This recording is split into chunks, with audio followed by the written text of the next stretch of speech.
Hello, everyone. This is criminal profiler Pat Brown, and today we're going to go back to 2001. Let me sure I got that right. 2001. To discuss the case of the missing Bradley sisters. These little girls went missing out of Chicago over 2 decades ago, but as the internet loves to do, uh, breaking news: Diamond might be alive because there's this woman down in Texas. And let me find this picture of this woman here. Yeah, we go. Here she is. She's in Texas. She's on TikTok. And she says, I think I'm Diamond Bradley. And any of you who've ever followed the Madeleine McCann case knows that in the last year there was a Polish woman who said, I know I'm Madeleine McCann. And it was just ridiculous. And there were people who came out for her, and there were two sides. Yes, you are. No, you're not. And eventually the DNA came back. And no, I'm just my mother's daughter. My mother isn't Kate McCann. So we have these people that show up every once in a while to make claims. This woman claims she believes she's Diamond Bradley. I don't know that there's any evidence to support that. I haven't heard any story about her, which leads me to believe she knew she was kidnapped, that her mother's a liar. I don't see any information on that. But supposedly her DNA was taken back in May of 2023. And surprisingly, it has still not come back. So we'll have to wait and see whether this woman truly turns out to be Diamond Bradley, which would mean at least one of the two sisters survived the disappearance in 2001. So I'm going to get into this whole story. But first, I want to welcome people who are in the chat room. I'm not going to go through everybody's name because I keep screwing that up. So welcome everybody in the chat room. And if you would like to be in the chat room, this is a patron-only chat room. So you do need to join Patreon to be in the chat room. It helps keep our community smaller and more manageable and friendlier than when I do things just open on the internet. But $5 a month, you get 8 different shows that you can come to be in the chat room. And even if you don't make it to all of them, hey, you're part of the community and you support this educational channel, and it is truly appreciated. So please do join. You don't have to do that. You can just like these videos, subscribe to the channel, and hit that bell so that you can get notifications. And believe me, everything I do goes out to the public. It's patron only during the live part, but then it goes public because I want everyone to have a chance to learn something. So you don't have to pay a penny. You can, but please do support me by subscribing. That does help. If you'd like to support the channel in other ways, I have my books below. There's a little $sign you can click, and all appreciated. All right, let's get on to this case. Oh, and just as a little aside here, folks in the chat room, sometimes we get a little carried away with because we're so friendly to each other, because we like each other, and it's fun to chat.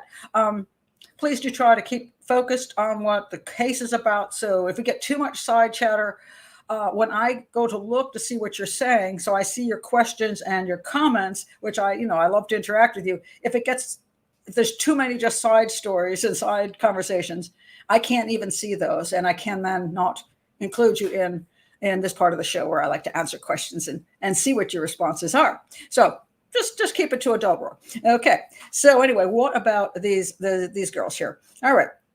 So the story goes like this. There was this family in Chicago, and the Bradley sisters. Now there are 4 girls. All right. There are 4 girls in the family. Just 2 of them went missing because 2 of these girls were staying at grandma's house, and 2 of these girls were staying at their own home when the mom was at work, and they were left on their own. Yes. Tionda, who's here, she's 10 years old, and Diamond was 3 years old. So yes, the 10-year-old was taking care of the 3-year-old. Right away, a lot of people have questions about that, as to why does mom leave 2 of her children alone in the house by themselves while she's at work? Well, obviously there is not a husband in the home. She has 4 kids. Why aren't all 4 kids at grandma's house? I do not know. The ages of the other children, because there's 4 daughters. Let's go back and let's say, got a picture of them somewhere here. Oh, let's go back to this one here. I wondered whether the other two were like even smaller, but they weren't. There was a girl, Rita, who was 12. So there was a 12-year-old. So one sister older than Tionda, and there's Victoria, who was 9 years old, just one age younger, 1 year younger. So two of the older girls, 12 and 9, were over at grandma's house, and the 10-year-old was left alone with the 3-year-old. I do not know why that is. And let me tell you, I watched this documentary, and you might want to check into it, because I was curious whether this question would be answered during the documentary, and nobody asked these questions. And one of the frustrating things I have sometimes with documentaries is that I see that I don't know whether they did ask the questions and it ended up, cut on the, edited out. And it's on the producers didn't care about the answer, or they didn't like the answer. That's a problem I have sometimes with doing documentaries, because I say things that I think are very important, and later they just cut them out and put in things, even sometimes incorrect things. I edit what I say so it seems like I'm saying something else. So I am very cautious about doing documentaries anymore. So I don't actually know whether these questions are asked in the documentary or not. But one question I would have liked to see in this documentary, and it's called Disappeared. It just came out. It's on Investigation Discovery, IG channel.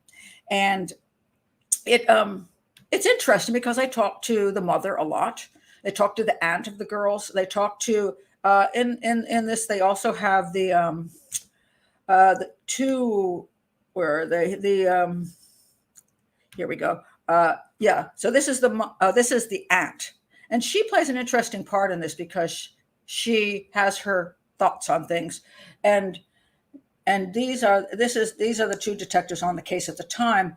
And I don't know if they asked the questions I would like asked. The question I would have liked asked, especially at that particular day, when mom went to work at 7 a.m. and doesn't return. She works like a half day thing. Just down the street, she serves food to some, I guess, elderly people. And she comes home at like 11. So it's like a half day. And these girls are alone there. And I'll get into some other interesting issues about when they were actually left alone. But no, from 7 to 11. Now, I would have liked to ask this question. Why were not all 4 children at the grandmother's house? Why take 2 and not take the other 2? If I were the grandmother, I would be worried that Tionda, the 10-year-old, was taking care of the 3-year-old by herself. I would say, might say, why don't you leave the 12 and 10-year-old at home? I'll keep the 9 and 3-year-old. But I don't know. That doesn't seem to be what happened. I don't know if this was a routine thing. It was a rare thing. I have no clue, and nobody asked the question. So this is one of the frustrating things when you want to understand more about a case that you're not going to get the answers to on the outside. So I don't know why that is, and whether they asked that question or not, I don't know. But the girls essentially were home alone, and the other 2 girls were over at the grandmother's house. All right, now let's see. So 2 at the grandma's house, 2 home alone. All right, so what then happened? So they were living in a Bronzeville apartment near 35th and Cottage Grove in Chicago, Illinois. Tracy, that's the mother.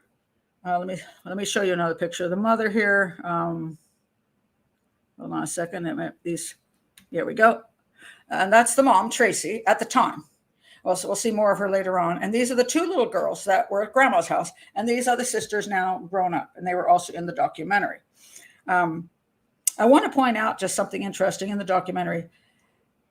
Everybody's heart seems broken. All right. The auntie cried. The 2 sisters cried. And the mom cried a lot. And none of them were fake tears. So I'm just pointing that out because obviously the disappearance of these 2 little girls did heavily impact the family. And everybody's pretty sad about it. So anyway, so she has gone to work at the Robert Taylor Homes apartment complex where she prepared lunch and breakfast for the residents. And I guess that's why she come home midday, because she had to be there for the morning breakfast. And I guess she prepared lunch and maybe it was just left about. So the Bradley sisters, 3-year-old Diamond, let's go back to the little girls. A 3-year-old Diamond and 10-year-old Tionda were last seen at their 3rd-story apartment on the morning of July 6th, 2001. This is where they lived. And it's in a third-story apartment, so they're in this apartment. And it says here, and I'm going to go through a couple different locations where there's information from a couple different sites. There is no book on this case. There's nothing but the documentary and some websites. There's no police reports and all that stuff. And recently, I had somebody on Reddit, every once in a while, I do put my name in, Profiler Pat Brown, and hit the Google button and see what people are saying. And most of the time, it's something unpleasant. Sometimes they'll say, "Oh, Pat Brown, I just listened to the thing. I thought she was great." And then somebody comes in on Reddit and goes, "Oh, that woman." And one came in and said, "All she does is read Wikipedia. That's her entire analysis. That's where she gets all her information, straight from Wikipedia." And then she reads that right on the show. And I'm like, I don't know how many times I explained.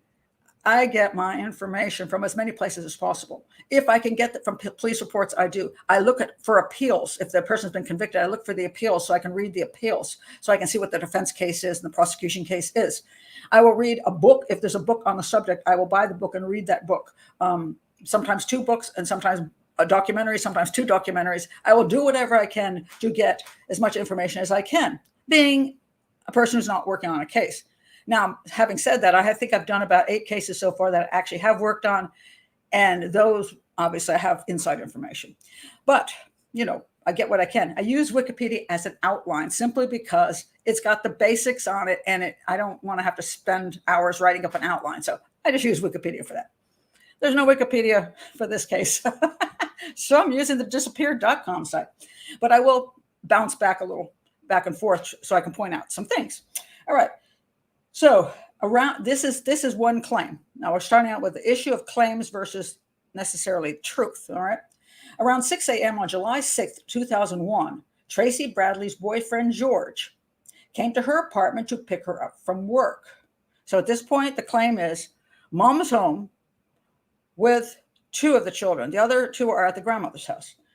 There's a story here, and we'll just keep this in mind, that one of the possibilities is later on, George is going to take Tracy, that's her boyfriend, is going to take Tracy and 2 of the kids on a camping trip. I guess it's the 2 kids that were at the apartment. But this is all very convoluted, and so I'll try to explain what I think this even means. Because it's not like they were camping people, and they didn't seem to have a tent, and it is a very strange thing. And why take 2 kids and not all the children? Or why not leave all the children and just go by yourself? Anyway, there's reasons for these things. So anyway, Tracy Bradley's boyfriend, George, came to the apartment to pick her up for work. Before leaving, Tracy gave her daughters, Diamond and Tionda, the same instructions she always gave them. Don't go out and don't open the door to anyone. So in theory, and I know sometimes people have a lower income, shall we say, cannot always afford babysitters, and they cannot always find babysitters. They're in a situation where they do what they can. And back in the day, if you go back in the day, I'll say that 1800s, even early 1900s, a lot of people left their children by themselves. Sometimes they left their kids for days on end. I gotta go hunt for deer. Mom died. I gotta go hunt for deer. Kids, hold down the fort. And dad would go away for 5 days and come back, and the kids would still be there, even if they were little and taking care of a baby. So these things used to go on, and sometimes still do. So theoretically, if mom was going to be gone for 4 hours, 5 hours, and it was early in the morning, in theory, she would tell the kids, "Hey, don't open the door," and the kids would stay in the house. They'd eat snacks, they'd watch TV, and then mom would come home. All right, so I think that's the scenario that this is being set up.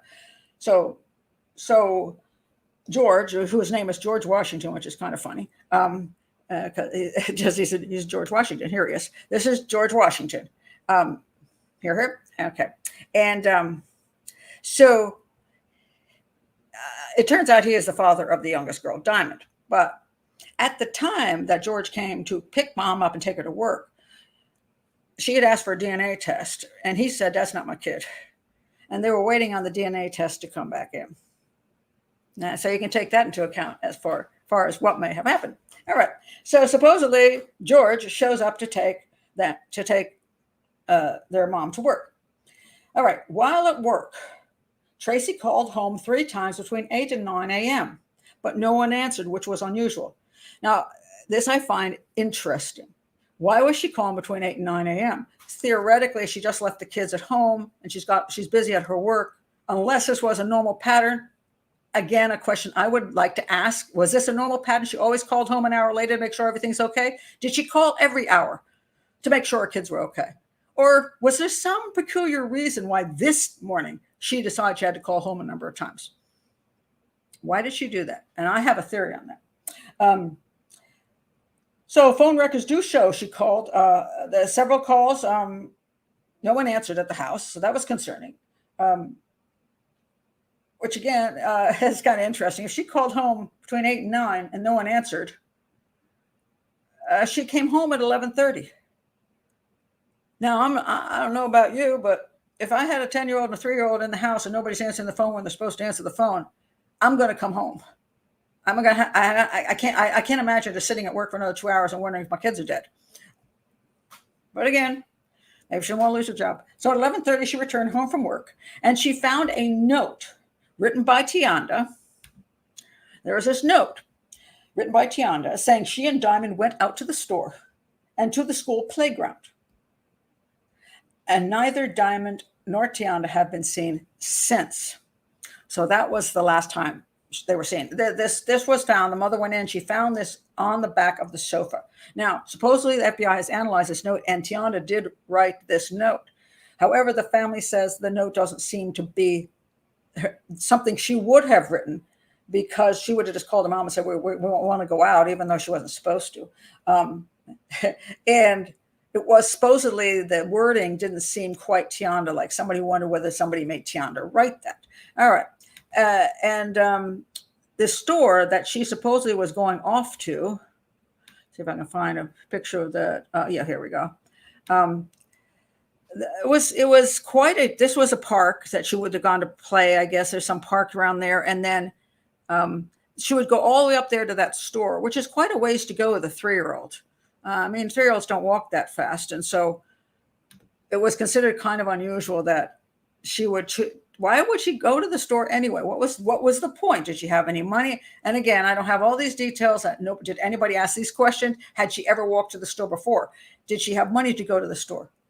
Had she disobeyed her mother before? These are questions I didn't see asked, or that were edited out in the documentary, but I just don't know. Okay, so they were never seen since. Now, oh Lord, Tracy started calling neighbors and family, asking anyone had seen the girls, and she and her extended family began searching the neighborhood and all the surrounding areas for any signs of the girls. After hours of searching with no luck, Tracy reported her daughters missing to the Chicago Police Department just before 7 p.m. An extensive search of the area and surrounding neighborhood provided no clues as to the girls' whereabouts. The search became the largest missing person search in Chicago's history and included the FBI and over 800 tips, all which led nowhere. Hundreds of Chicago police, FBI, and volunteers spent weeks searching the streets, the sewers, abandoned factories and buildings. Dozens of people were interviewed, as well as nearly 100 registered sex offenders, yet their efforts were unsuccessful. All right. They really worked hard. The girls have never been found, never been seen. Now, I want to point out, and again, this was oddly, again, a question I didn't see answered. The apartment looked normal, shall we say. Nothing seemed like there was a fight in the apartment. Nothing seemed out of place other than the normal child, scattered crap. I assume, I'll have to assume because nobody asked the question, did they find any blood in the apartment? Did they find any sign of somebody being harmed in the apartment? And I'm guessing the answer to that is no.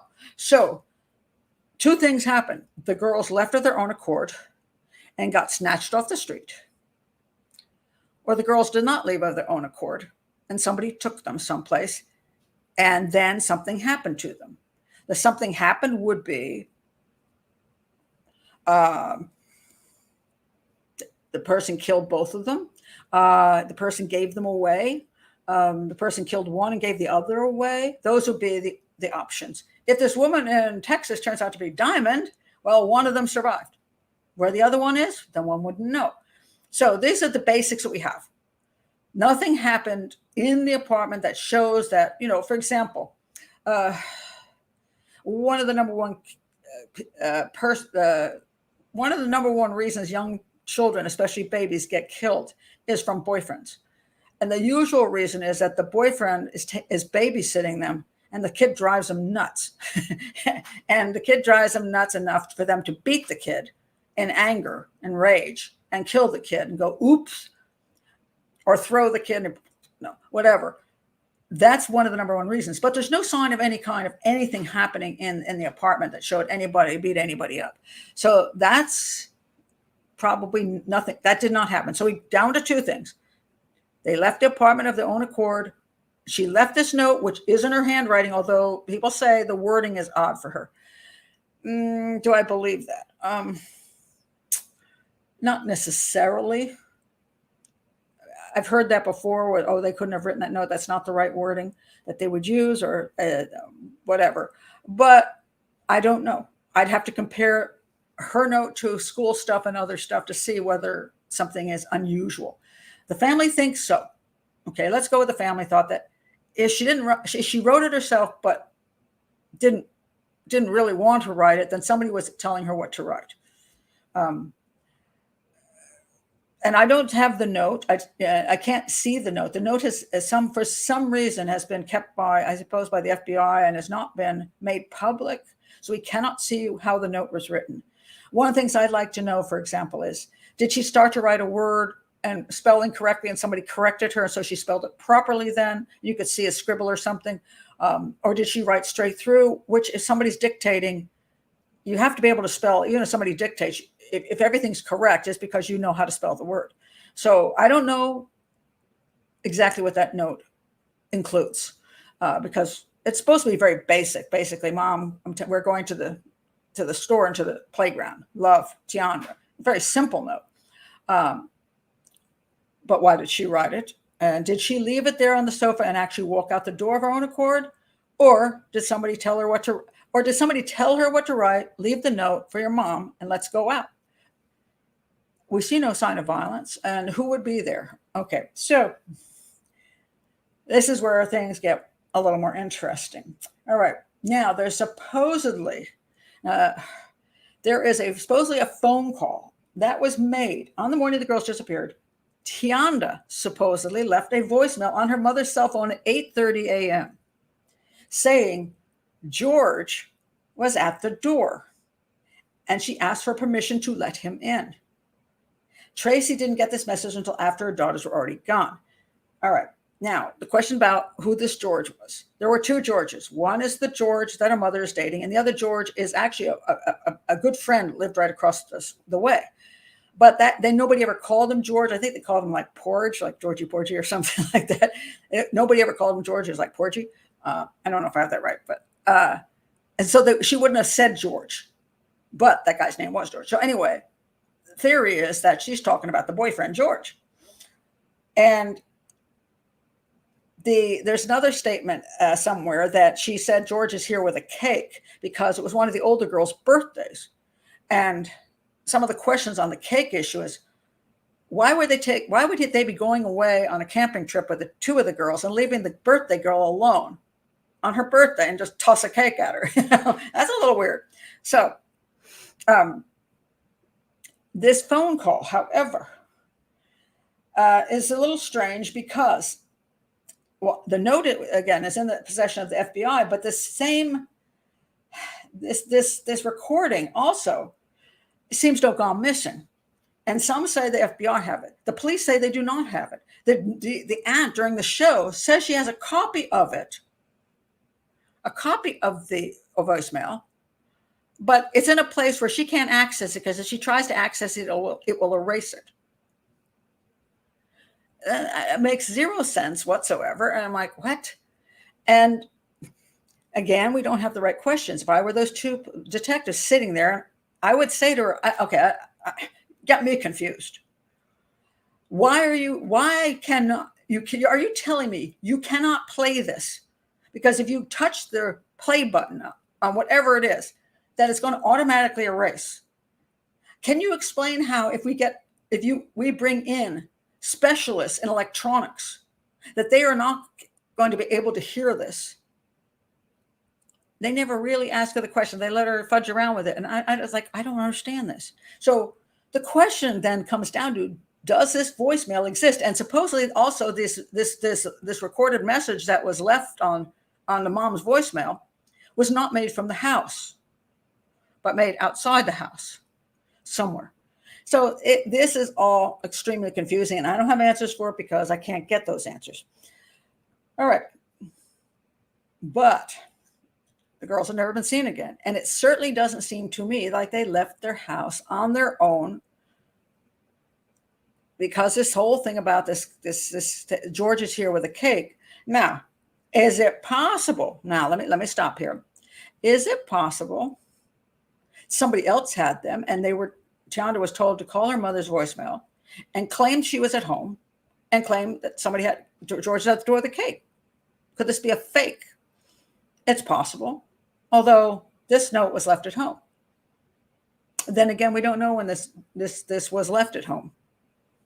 So there's all kinds of weird questions, and I can't answer them. But let me go on to boyfriend, because there's a number of theories where they kidnapped kidnapped off the streets by a serial killer, where they kidnapped into the sex trade, where they kidnapped by somebody that they knew.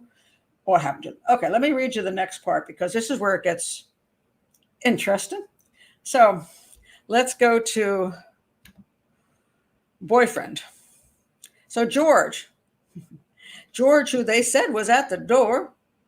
All right, there's George. On July 7th, 2001, receipts show that Tracy's boyfriend, George, bought 42-gallon contractor bags, as well as gardening gloves and neoprene gloves. When authorities searched his home, they found 5 bags missing from the roll, and the gardening gloves were nowhere to be found. A neighbor says they saw him. Let's see here. The neighbor said they saw him burning something in a 55-gallon drum in his garage and loading it into the trunk of his car. He denies the burning took place, but the FBI reports show evidence of charring on the rafters of the garage. Authorities also found a blanket that had several of Tionda's hairs in the trunk of his car. Okay. Now he says, I had nothing to do with those girls' disappearances. He says, why are Tionda's hairs in the trunk of the car? He claims he took Tracy and her daughters to a drive-in movie shortly before their disappearance and made the girls hide in the blanket so he wouldn't have to pay their admission. Yeah, okay. First of all, the detectives did look into this, and they're like, the only drive-in movie is was like an hour away, and the mother doesn't remember going to the movies with him, a drive-in movie with him at all, and putting the kids in the trunk so he wouldn't have to pay. Well, could it be possible? Yes, he came up with some story. It's possible. Is it true? Anyway, he's looking a little suspicious. Phone records show he made more than 40 phone calls over a 24-hour period beginning 4:30 a.m. on July 6th. That's the day they disappeared. And that's interesting as well, because mom is supposed to be home at 4:30, sleeping in that house, and he's supposedly at his house. And this is something later on is discovered not to necessarily be true. And he made all these phone calls. There are 2 periods in which he made no phone calls at all, and that's between 7 and 9 a.m., when he supposedly dropped Tracy off at work, and from 5 to 6:30 p.m. when his phone pinged on cell towers on the far south side of the city near the forest and the Little Calumet River.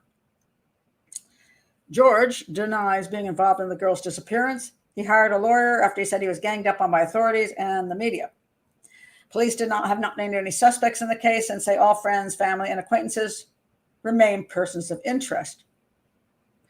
That's an interesting statement. Not strangers are persons of interest, but all friends, family, and acquaintances are persons of interest. Now, Three weeks after the girls disappeared, it came back. The DNA came back, and he was the father of Diamond. And apparently, at that point in time, he did not feel like being the father or taking care of her or paying child support. We all know that child support is one reason pregnant women get killed all the time, because they're going to have a baby the guy doesn't want to deal with. And weirdly enough, the mother, who's a strange character, I must say that, here she is. She does a lot of crying during the show.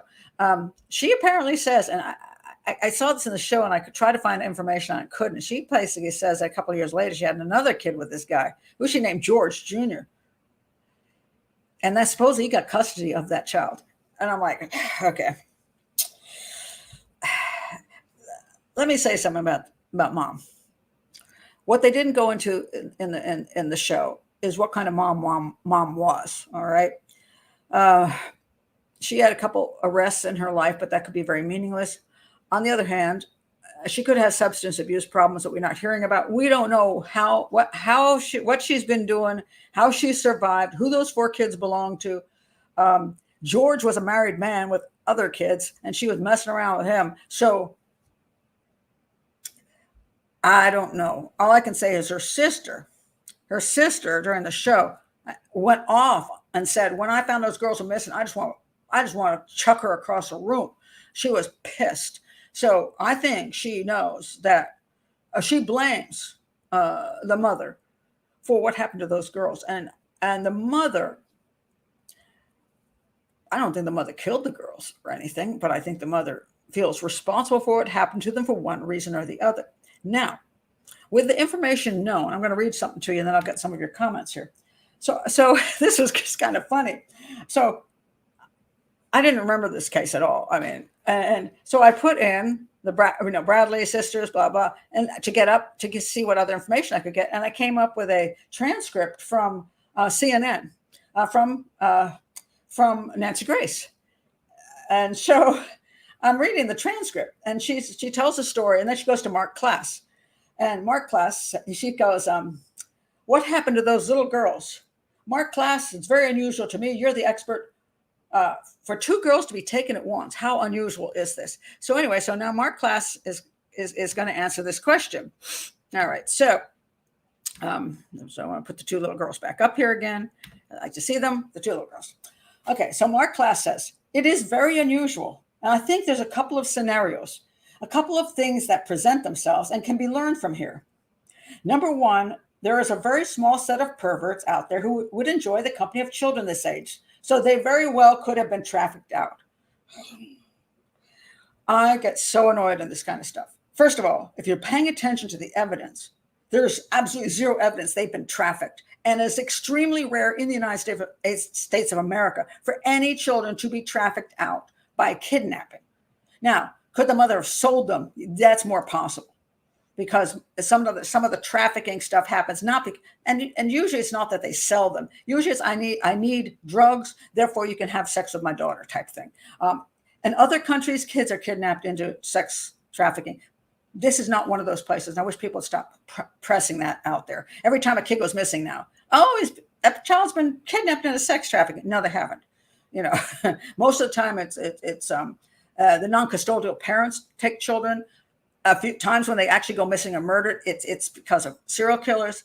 And sometimes it's teenage kids who run away from home and end up in the sex trade, but they are not kidnapped. So that these 2 had any likelihood of being in the sex trade was almost none. And it kind of really annoyed me that he went there. And I'm like, oh, please, that's not a reasonable scenario. That's number 1, he says. Second, I think it is very instructive that this case has gone on for so long, yet it's not a cold case. And even the fact there are private investigators involved in the case, I think, is a sign for real hope. I'm sorry. I've seen too many parents taken advantage of by private investigators. The police are investigating the case, and they either know who did it and can't prove it, or they're still investigating. And then you bring in these private investigators, and an awful lot of times private investigators, sometimes they charge by the hour and they'll look at any lead you want. They will go for it. Maybe some of them do it for free, and those are the ones I respect you for that, because at least you're not just draining their income. But as far as I know, the private investigators came up with nothing. So there you go.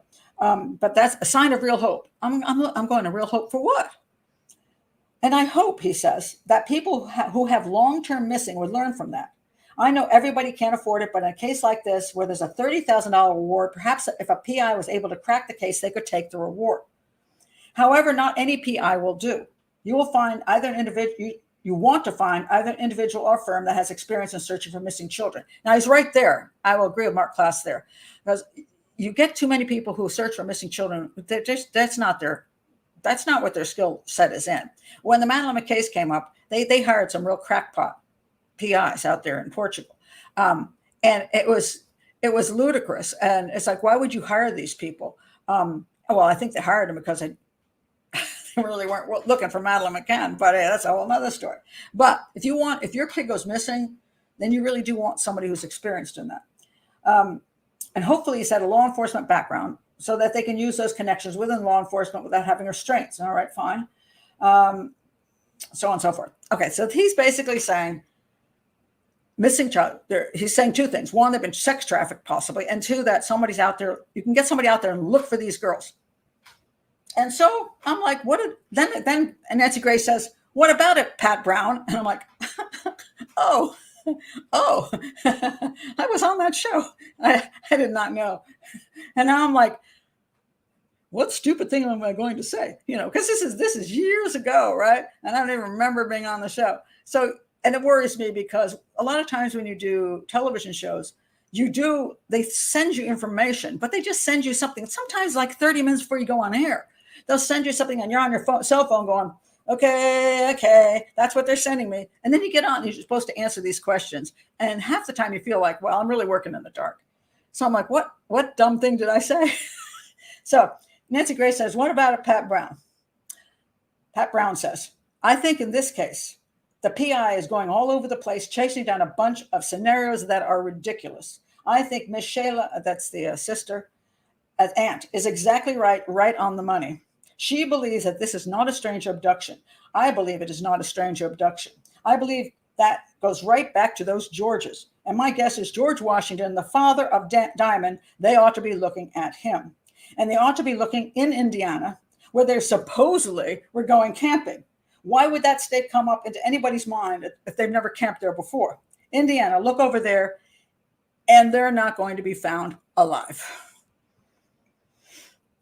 Nancy had no response to that, and that was the end of the show, for my part on at least. So I was like, oh, I was pretty blunt. That's where I get a lot of people say, wow, she's blunt.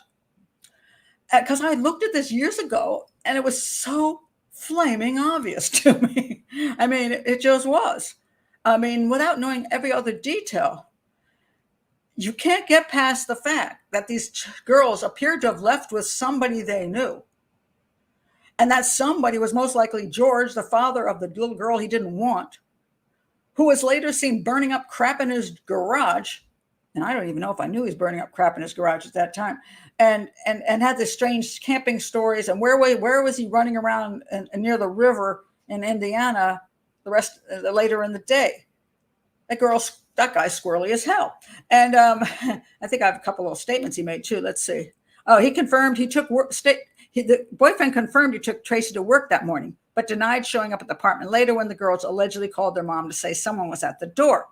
He also says, I don't know who did anything. I just know I had nothing to do with it. I'm always interested with a couple words. And this isn't absolute, but it's one of those things that red flags for lying and statement analysis. One is the word just. Now, it's true. A lot of times we do just say certain things, but just is often something people throw in when they're trying to come up with something. And then he says, I just know I had nothing to do with it. Now, the simple answer would be, I did not have anything to do with it. I had nothing to do with it. You don't know that you had nothing to do with it. You just had nothing to do with it. Why are you adding, I just know I had nothing to do with it? That's a red flag. And then he says, in the beginning, he claimed he helped investigators to find them. And apparently he never went out and searched at all. So he is a questionable character. Now there's another person. This is somebody who was another girlfriend of his. Apparently he's got lots of people. This woman said she had a fling with him. She says she remembers that on July 5th, which, by the way, the girls were missing on July 6th. So some people say, well, this is not credible because it was July 7th. July 6th, she should have said something. But she might have just gotten her dates wrong. He came to my home in Gary. Gary is in Indiana, and was visibly shaken. After some, I can't really read this, after some drinks, he began to tell me he did something messed up. And I kept saying, what? And he said, I had to kill her. And so it creeped her out. Now, did George really show up at her house in Gary, Indiana, all flipped out? Maybe. But he was in Indiana, running around near some woods and a river. And the girls' bodies were never found. So that's why the case is still open. All right. So then we have, okay. So let me do the last bit, and I'm going to go to your questions. Now, during the interview, in the show, this is Pam. That's the retired detective on the case. During her interaction with Tracy, she receives a stunning report that calls the fundamental facts of this case into question. Okay, that's pushing things, but all right. And this is, Tracy Bradley originally told police that she last saw the girls on the morning of July 6th. But now she says that there are signals, a phone record that signals Tracy was not home on the night of July 5th or the morning of July 6th. And she asked her, hey, where were you? And then she goes, was I at Mr. Washington's house? And she falls on the table crying. All right. I think she very likely was at Mr. Washington's house. I don't know what her issue. She's got this thing for the guy. She's obsessed with him. I don't know if she's got alcohol and drug problems. I do not know. But that he took her to work makes sense because he did that. But that she necessarily went home is not necessarily so. She could have been at his house doing whatever she was doing, went to sleep there with him. The girls are still at home by themselves. They get up. He takes her to work at 7 a.m. Maybe why she called home going, hey, girls, I'm at work now. Are you fine? I don't know. And she didn't get any answers. Now, is it because he dropped her off from work and he went straight to the little girl's house? I don't know. So I do not believe the mother knows what happened to them. I believe she is likely to believe that her boyfriend, George, had something to do with it, even though she still slept with him after the fact and had another kid with him. So I'm just going to say she may be a somewhat ethically and morally challenged human being. And ethically and morally challenged human beings have children. But do I believe the girls are alive and this woman in Texas is Diamond? No. Do I believe? One of those things, I'll eat my hat if it turns out the DNA is hers. I would be shocked. If I'm wrong, I'm going to be wrong. I'm going to go, whoa, I was off on that case. But I'm going to go with what I said on Nancy Grace many, many years ago. The girls are dead. And George has something to do with it. All right, I've got a million comments here. So let me go down through them now. And we'll see what we have to look at and say. Wait a minute. She's a dimwit. That's not an inaccurate, probably, statement. All right. And this is the problem.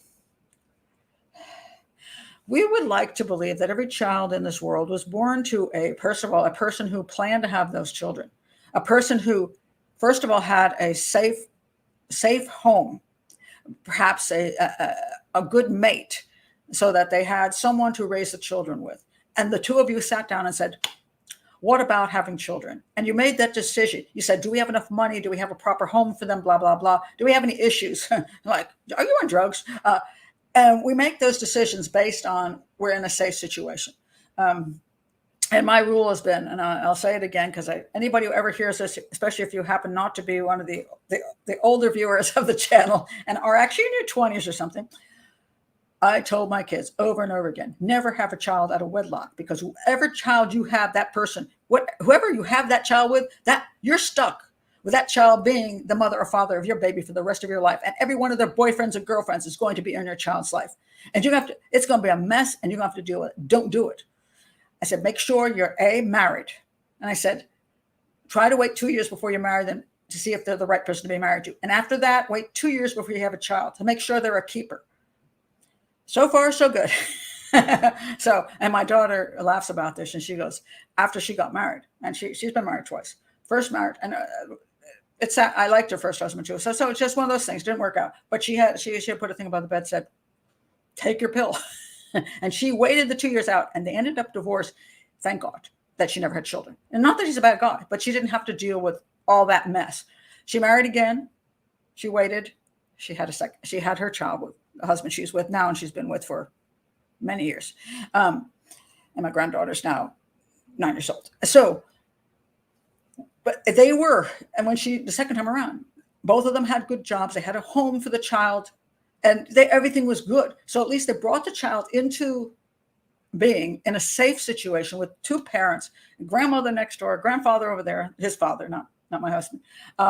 And it's a good situation. Now, it again is not perfect. Nobody has a perfect situation. I mean, none of us. And some of us, life goes on. You get married, you get pregnant accidentally, and you go on. So sometimes, even if we're not married and we get pregnant, we do the best we can.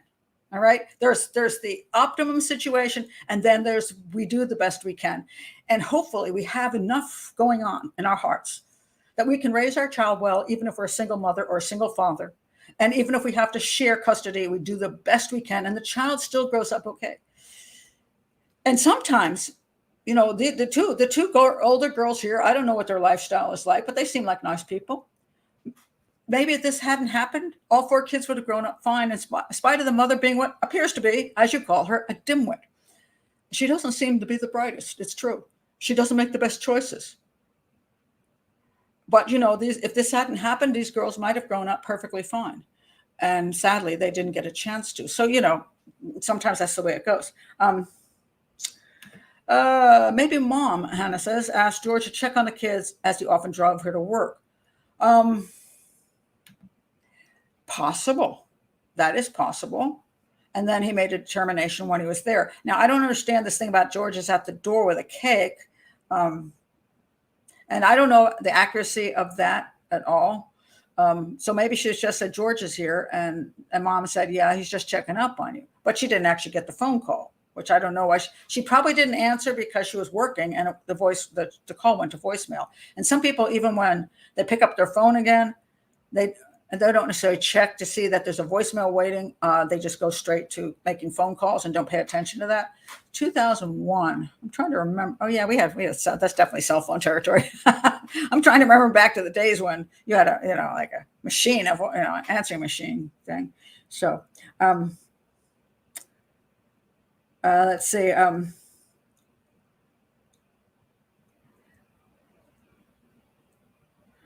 I'm just going to comment on this. We're talking about the DSM. Wow, that's fancy crap. I'm going to get out of there just because Carrie, that I do not love the DSM. I'm totally opposed to the DSM. But hey, it's used in psychology, and it gets very complicated as far as personality disorders go. Let's see. Walter Matilda says diamond equals target. Tionda collateral. That would be most likely. The upcoming DNA results possibly launch George into action. Has George made babies anywhere else?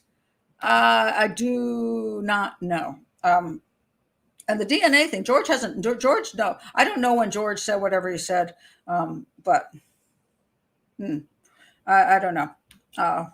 We don't know much about George. George was not in the documentary.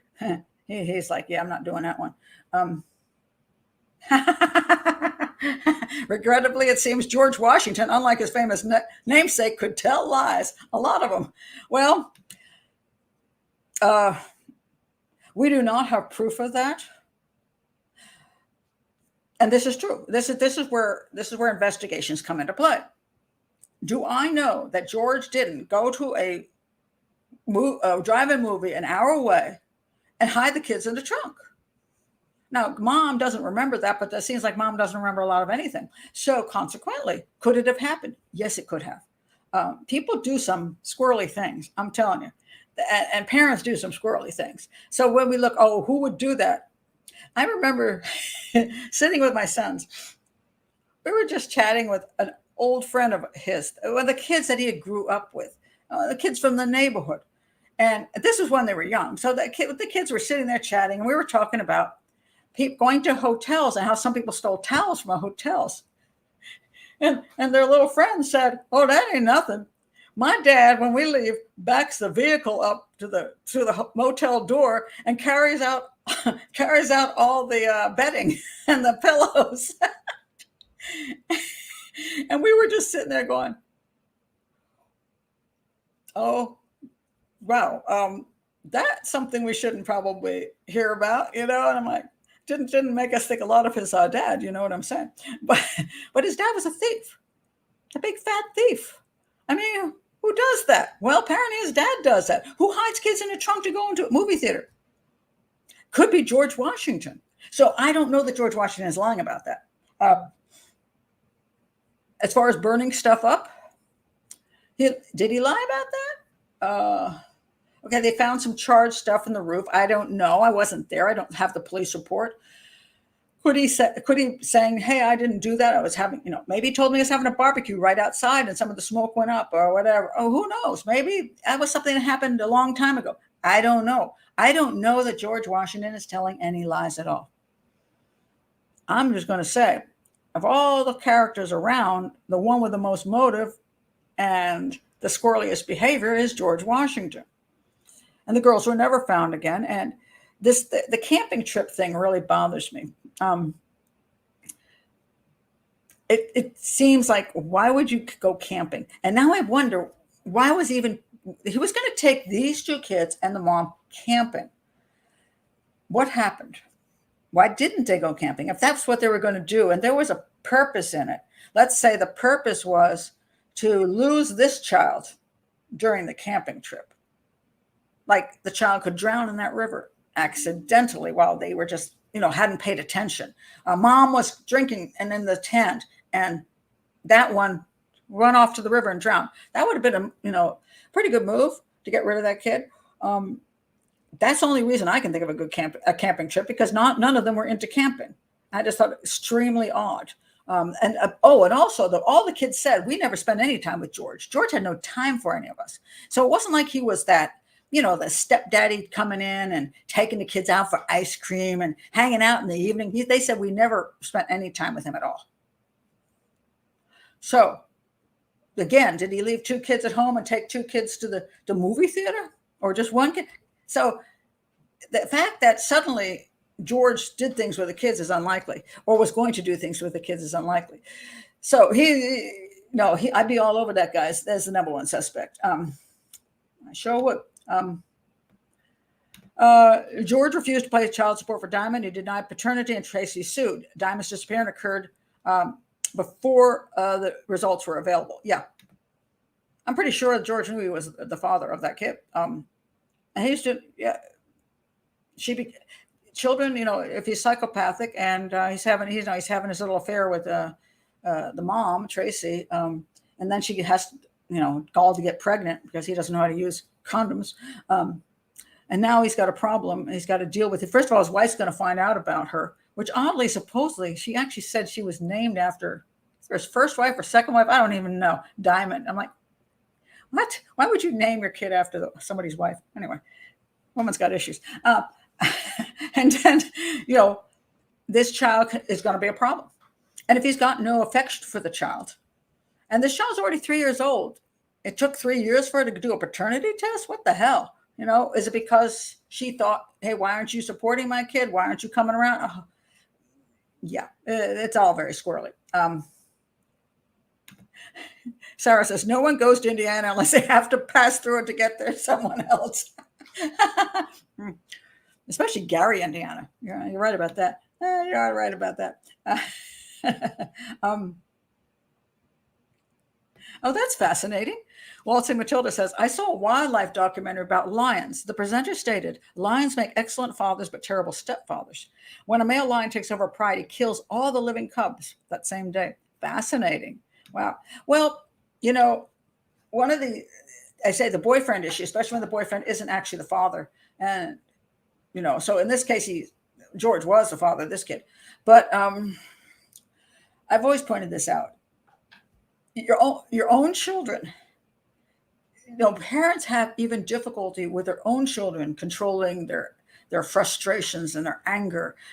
Sometimes their own children can be abused or neglected due to parental difficulties, dealing with little creatures Little creatures are not easy to deal with. They can be exhausting. Exhausting. But when it's not your kid, it's hard to like the other kids as much. It is. You don't have that bond. And they're much more annoying than your own. And you're much more willing to put up with stuff from your own kid than from the other person's kid. And so step parenting is very difficult because also the child often doesn't have that same attachment to the step parent as well, or the boyfriend or the girlfriend. So bless any person who marries and can be a good step parent to their step kids. Bless you all. I mean, it's a tough job. And if you can love them, that's fantastic.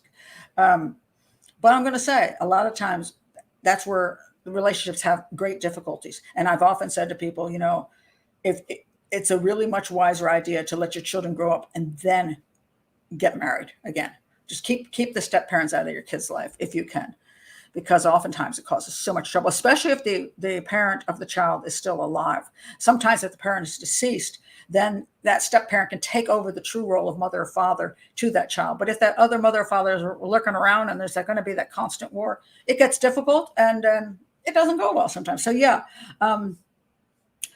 it's a tough thing. It really is. I mean, it's tough enough for the actual parents, but it's tougher for people who don't have the bond.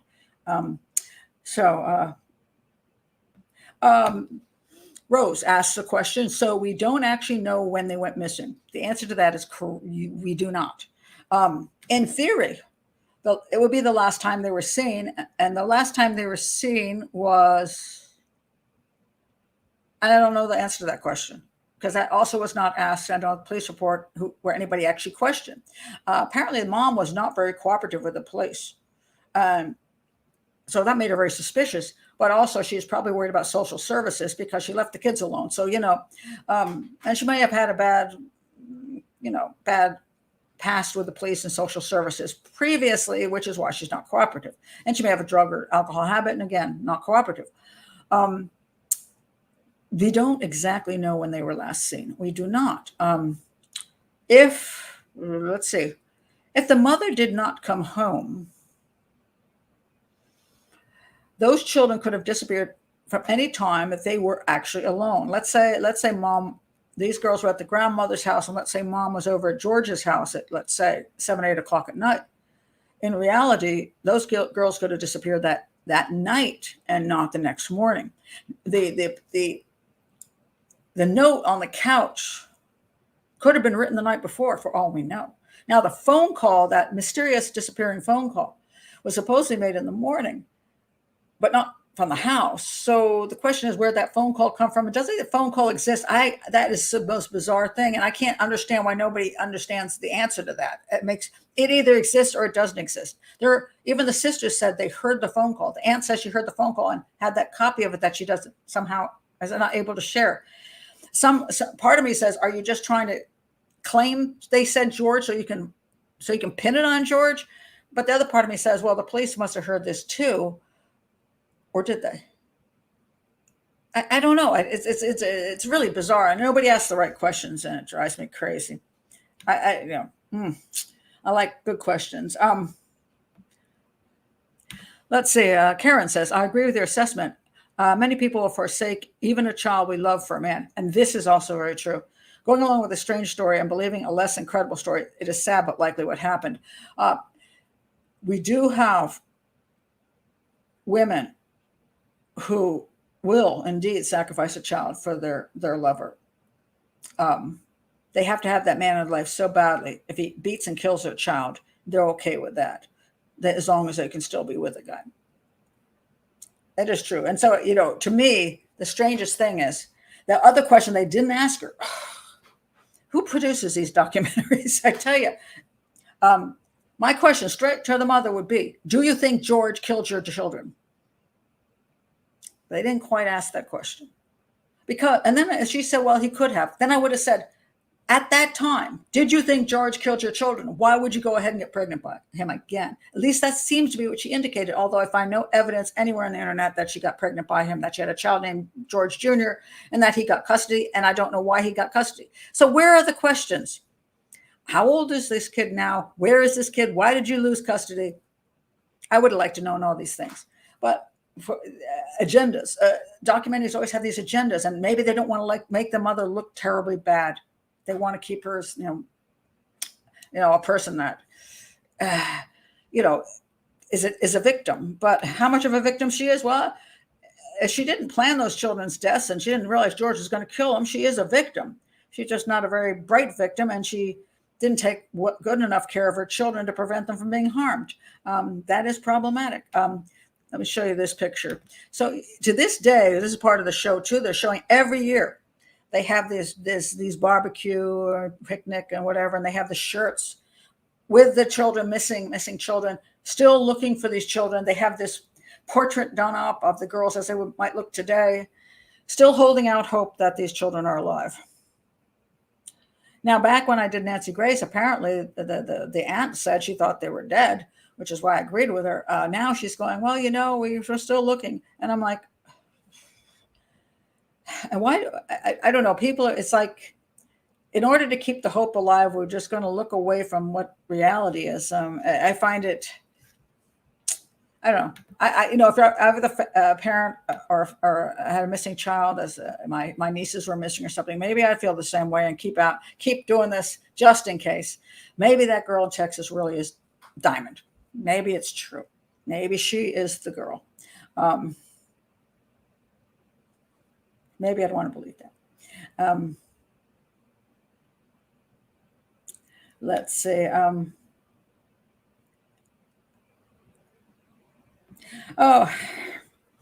Something is up with the aunt. Yeah, I had that uncomfortable feeling as well. I did. The comfortable feeling was this, that on one hand, she's crying like the rest of them are. And I do think she's very upset that the girls disappeared. She was pissed at Tracy, her sister. She was like, and furious because she believed she did the wrong thing by these girls with the whole situation of leaving them alone. She said she wanted to deck her, you know what I mean, or push her, or throw her across the room. And I'm on board with that. All her emotions were correct. The part I didn't understand was this supposed voicemail. And I don't, and so now I'm left with this uncomfortable thought that something's weird about that. And yet, you had two detectives sitting there. Did they not ask the questions, or was it the stupid documentary makers and they just caught everything? And are these two detectives now? Hey, two detectives, if you're out there, I would like to know this. Please do email me at profilerpatbrown@gmail.com. Email me and tell me, did you ask all these questions that I thought were missing from this show? Did you get these answers? Tell me, did you ask and it was edited out, which is why I rarely do documentaries anymore? Was it the documentary people's fault, or did you not even ask these questions? Oh, and here's another thing I didn't understand the documentary. I thought it was the stupidest thing I ever heard. So anyway, in the documentary, they hear about this girl in Texas. So now we hear that the team of detectives and the mother, and I think the aunt, I'm not sure, 4 of them flew down to Texas to meet this woman, but they never contacted her before they flew down. Now they're sitting in a hotel room, a motel room, wherever the hotel room is. At least I'm sure they're at least in a hotel room. Gotta hope. They're in a hotel room and they call her up and say, hey, we're here in Texas. We want to meet you. She's like, what? I'm not meeting you.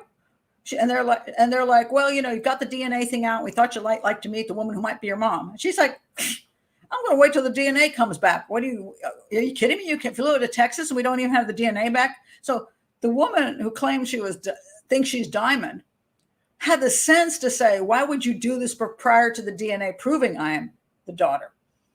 Now, I'm going to say maybe the woman in Texas is a fake Diamond, that she knows she's not the real thing, and that's why she's just rolling her eyes now thinking, God, you people are stupid. Why would you come down here? I'm not even her. But certainly she's correct. Why would you not get the DNA results and then set up a meeting if she is the real person? Is this what documentaries do, just to make a stupid moment in the documentary? But it just made me roll my eyes. I'm like, this is just dumb. So it's not the best documentary I've ever seen. Let me put it that way. I was not pleased with it. And it wasn't because I didn't like the detectives. They were okay. And the family spoke up. But I just didn't understand. If you're going to do a documentary, could you please at least do something useful in it and ask the right questions? Or is this whole thing about the girl in Texas? Did you do this whole thing with the concept that you're going to say Diamond is alive and, oh, we found the woman in Texas, and then maybe the DNA just didn't come back in time for you had to put the documentary out before you got the answer? Or do you not? Or do you already know the answer? Sometimes documentaries do this. They actually know the answer, that the answer is that she's not, but they pretend that they don't have the evidence back yet because they don't want to admit that during the documentary. So sometimes it'll lie. So, yeah. 2 hours of BS. It could be. Well, for me, for researching a case, oftentimes I have to put up with the BS, because if I have to find every method I can to get information. And sometimes I'm not taking necessarily the entire documentary seriously, but I do get to see some of the players and see what they have to say. And sometimes that is very useful and interesting. I may only get 15 minutes of worth out of the documentary, but that 15 minutes may tell me something. And that's why I look at them.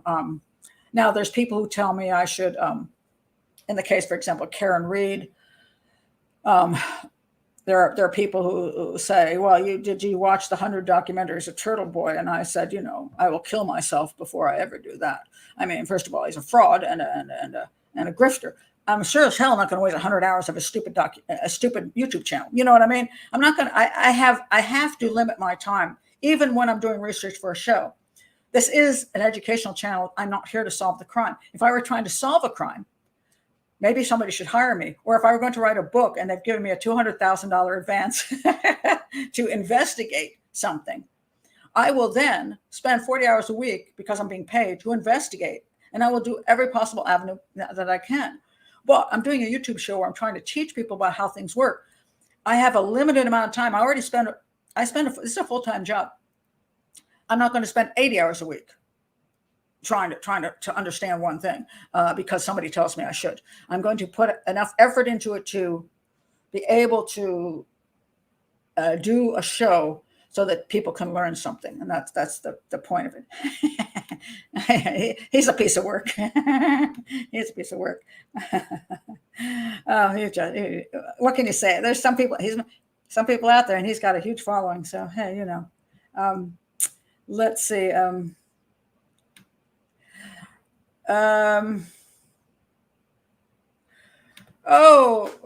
an interesting point. Maybe Tracy would only participate if she was guaranteed soft questions. That's possible. Although they did ask the question, when she fell on the table crying because she asked maybe she wasn't actually home that night before the girls disappeared. Maybe she did spend the night at the house, and they weren't home for 4 hours by themselves. They were home for 14 hours by themselves. Made her look like a worse mother. She's got issues. I mean, that's all I can say about Tracy. She comes across as being not altogether home, shall we say. And some people they are what they are, and not everybody has a high IQ, and who knows what her issues are. She just might be sweet and slow, not too bright. I don't know. I don't know her well enough, or she could be conniving. She could be just a fat liar and conniving. I don't know, because it's too short. Like you point, there are very small pieces of her, and she cries in most every one of them. And who knows? Maybe she's good at showing, throwing out the tears. Maybe she's manipulative. She did appear like she was. They looked real. The tears looked real. So I personally think she feels tremendous guilt over what happened to the girls. I think she has a right to feel tremendous guilt. But apparently, again, I don't know the lack of cooperation of the police. I don't know what happened there. I don't know how much they got out of her when they first talked to her about, for example, George. Like, where were you? And I don't know all the details of all the phone records and everything else that would show George. If George left and went to Indiana, I want to know where he went to Indiana. I don't know where they searched. I don't have those levels of detail. All I can say is she appears to feel guilty. there still seems to be some question about who did what when. And George, I would say, has to be the top suspect. I can't come up with anybody else. Any other reason for the girls to disappear that morning? I don't believe a bit with Mark's class's possibility that they were sex trafficked. I think that's just ridiculous. So, yeah. But well, one could say that, and it's possible. I mean, a good portion of the world, and they have rougher lives, less education. They suffer from a number of things. I've worked with people who are mentally challenged. In my lifetime, I worked with AARP, the American Association of Retarded Citizens, ARC. No, it's ARC, ARC, sorry, American Association of Retarded Citizens, when the word retarded was allowed in many forms. And I was a house counselor, and some of the women, they had little jobs, and there were three women in the house, and one of the women I remember was just one of the sweetest women, and she was just, as you say, she had limitations. She was able to do certain things, but she had limitations. There was another woman there who, if anybody says mentally challenged people can't be also psychopathic, they're wrong. She was one psychopath. I tell you, it didn't matter that she was only working with half that deck. She was a psychopath, a liar, a manipulator. You can trust her as far as you could throw her. But the other one was so sweet, just the nicest person ever. But again, wasn't always that aware of things. So then these are people who have been diagnosed as having those challenges. But there are other people who, the ones where a lot of times when people commit crimes, they'll say they're borderline retarded at the 70 IQ. And a lot of times that's just not true. They're not really that way. They're just not the brightest. And, some people are just not the brightest. They're on the slow side, but that doesn't mean they're incapable of running their lives. They may be slow-ish, but it doesn't mean they can't keep jobs, get married, have children, and do all these things. They're not that kind of mentally challenged. They're not what we used to call mentally retarded. They're not. They're intellectually challenged. What is the new word? I do get, like, every week it's another word. I'm like, I can never remember which one is right. It's like deaf. Some people say you can't say deaf anymore. You have to say hearing impaired. Even the deaf people don't like it. They're like, no, hearing impaired. No, I'm deaf. Okay. So I get always confused about what we're supposed to say this week. But just because you aren't super fast in your thinking doesn't mean you're not a full adult, that you're not fully capable of having work, and we all have our limitations. I mean, I'm not building rockets, I'm not highly technically minded. So I have my limitations in certain departments. And I think I'm good in others, and everybody has these things going for them. So, but yes, some people are what we would call slowish, slow. And maybe it's a lack of education. Maybe it's because they just, for whatever reasons, don't think that well. Don't function that well, but they can do basic things. They can keep a basic job. They can have boyfriends and all these kind of things.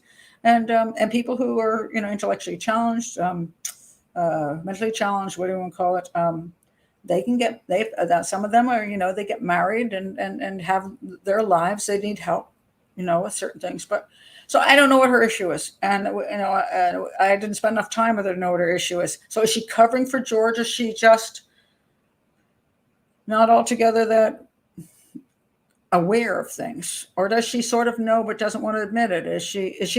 Does she just not care, or does she care but not as much as having a boyfriend? Some million things you could go on and question, without being involved in the actual investigation. So, well,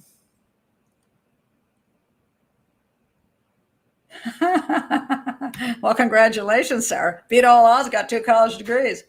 Well, there you go. Some people shouldn't be allowed to reproduce. Well, if we did that, half the world wouldn't be reproducing. I think when you come right down to humankind, I mean, yeah, you look at some children, you feel so sorry for them when they're kids, when they're babies, when they're toddlers, when they're growing up. You think, my God, you're sorry about those parents you got. And then they grow up, and then you're like, oh, please don't have kids because you're not, you're no better than your parents. Now you're kind of evil. You know what I mean? So it gets, it's like, wow, that's the world, the way the world is. A lot of it's rolling the dice, and yeah, all we can do is make it the best we can make it. So. Oh, Piaget. I have not read about him forever. Oh my gosh. Yes. A different, let's say the child development specialist Piaget might have described it as a person who's not achieved the formal operation stage of human development. Oh, very good. Yeah. I always appreciated it. It's because he had these different levels. And as you go through the levels, you first, I think it's the major necessities are first, like food, what is it again? Food. Shoot, now I'm going to look it up. Now I'm just curious. But Piaget, I mean, everybody who's ever taken child development will know these, or will have learned at one point, stages of development, will have learned them. He had stages of cognitive development, and they were, you're talking about the formal operational stage. First one is sensory motor stage, birth to 2, then pre-operational stage 2 to 7. I was thinking of something different. I was thinking of the things that you need to survive. Concrete and then formal. Formal is 12 and up. And if you don't get those, there is an effect on your intelligence and the way you deal with the world, and an ability to reason. So that makes total sense.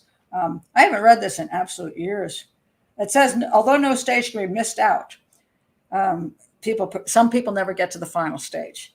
I think that's very fascinating and very, very likely to be true. So I was thinking of something else. Tell me what. Thank you. That was it. It's Maslow. I hate these names. I know Piaget too, and I always liked it because yes, sometimes people just never get to that final stage. They're like children forever, or like they get stuck in teen levels. Maslow's hierarchy of needs. Yes, there we go. That's the one I was thinking of. Thank you, Sarah. You got 2 degrees. There we go. That's why that's why you know that. Yes, here we go. Self-actualization. Physiological needs come first. Yes. Air, water, food, shelter, sleep, clothing, reproduction, then safety, then love and belonging, esteem, and self-actualization. And I think, to me, both of these things, Piaget and Maslow, go kind of together. And so what happens is when you're raising children, like, for example, when you have attachment disorder, and that I think leads to psychopathy quite heavily, is that baby doesn't get what that baby needs. The loving of the mother, the nursing, and is maybe spends too much time in a crib, especially those like children like Russian orphanages where they were just ignored. They got the basics, but not enough. And then they didn't ever get the security. They did all these things that just didn't come in levels. And somewhere along the way, they didn't achieve the top of each one of those, those levels of both Maslow and Piaget. And then you have problems. And so theoretically, every child that is born into the world, it would be nice if they got all the things they needed, but it doesn't always happen. Yes, I have not read this stuff in, oh my God, when I was studying criminal profiling, and people ask me what I studied, as far as, I think I also, I think somewhere along the way in college, I took some classes in psychology and stuff like that. And we're talking the 70s and 80s when I went to college, quite a number of places. And I studied different things, that first 2 years, what the hell you want to study. Well, it took me forever to learn what I wanted to study, but I would take different courses. I loved anthropology, so I took a lot of cultural anthropology things. I know I did take psychology, sociology, all of those things were there. So I'm pretty sure I learned about both of them back in the day. And then when I started studying for profiling, I read a tremendous amount of psychological stuff. So, because that was one aspect of profiling, not all of it, and not the major part, which is crime scene analysis, but the concept of understanding human nature and then eventually understanding psychopaths. Yes, I did all that. But then we're talking back when I studied profiling, it was probably back in the 90s. So we're talking 30 years ago. So yeah, I pretty much cleared all that out of my brain. And so sometimes now when I listen to people who, certain people who are very good psychologists going through all these details, I'm thinking, yeah, I used to know all that crap, but it's been 30 years and I've gotten to the point of just using basic, that's all back in the head, but I use basic logic. And that's what I try to do on this channel. I try not to get too deep into the definitions of things and all the academic aspects of things. And that's great on another channel. But here I try to keep it so people who don't want to get to that level can still understand exactly what's going on. So a lot of police officers, detectives, they may not want to spend 30 college hours studying Maslow or Piaget. That's like after they've done all that, they go, could you just have told me that? And like what's wrong with that person? Yeah, they just didn't grow up right. There we go. So sometimes some of it's just basic logic, although the logic does have stronger sociological, psychological, and anthropological explanations, which one can get into. It's just been there, done that, can't do it anymore. So I'm leaving that for somebody else. I'm 68. I'm done with that. That's why I didn't go for the PhD. I'm like, yeah, I can't do PhD. I cannot. Adler. Oh my goodness, Adler. Oh God, that sounds familiar too. Damn it. Lots of names. I remember them. I just can't remember what they meant and when they, what they came out with. Yeah. So, but I want to say this, and just as defense of Tracy, in the sense that she is who she is. I don't know why she is the way she is. I don't know why she made the decision she made. I don't know that she had certain processing issues with the brain. I don't know whether she had substance abuse. I don't know any of these things because I don't know her. I do know she made a bad choice. Leaving children alone is not an acceptable choice, and she did it. And she also made the unacceptable choice of dating a married man who clearly was a questionable human being as far as somebody she wants around any of her children. And I don't know, again, whether she made some other bad choices as far as the other three kids. I don't know who they belong to. I don't know if she made bad choices as far as getting pregnant without getting married, not getting proper education, not waiting to have children until she could afford them, getting into substance abuse or whatever else she might have been into. I don't know any of those things. I just know where she's at the time it happened. The two children were home alone, according to everybody. And then they disappeared. And she is responsible for that. Now, I don't think she killed her children. I don't see any evidence of that. I mean, in theory, the note and the phone call pretty much eliminate that aspect of it. I don't think she was there when they were killed. I don't think anybody was killed in the apartment. I don't see any evidence to support any of that. I do believe they left the apartment. I do not believe that the two girls went for a nice little walk to the park and to the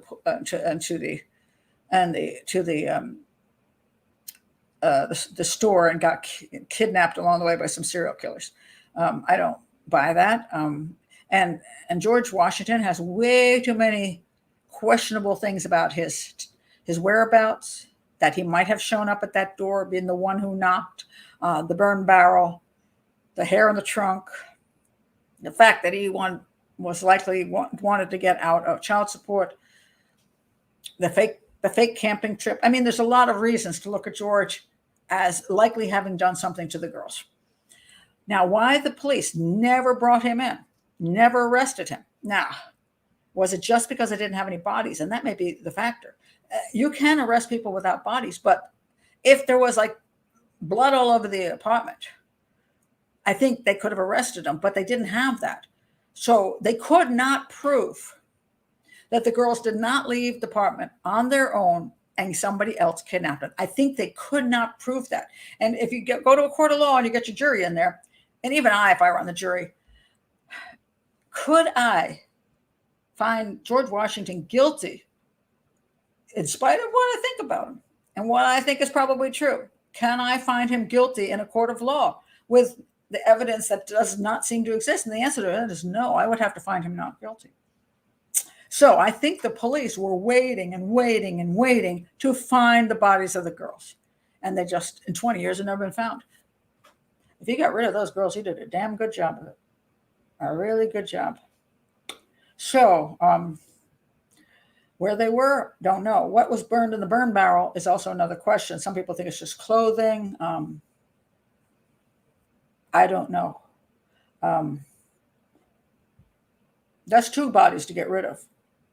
And he lived in a city, so he had to drive quite a distance to try to get rid of them someplace. Honestly, don't know. Did he burn things in the barrel and then put their bodies in the barrel and then take the barrel someplace? Because barrel did disappear. And there was also in the vehicle, I forgot about that. I think there was markings of the burn barrel, like, it's got, these ridges and stuff. I think there are markings of the barrel being in the vehicle, so that therefore it looked like he took the vehicle with the burn barrel with him. So why did he do that? Well, obviously to dump it, because it seemed to be part of evidence. Whether he put their bodies in the burn barrel at some point, whether he burned them or he burned their clothing and then just used the barrel, a disposal thing, I don't have any idea. All I can say is, if you're going to look for a suspect in this crime, George Washington goes right to the top of the list. And if they don't have more than what they had, I understand why they haven't why they haven't arrested him, because they don't have enough.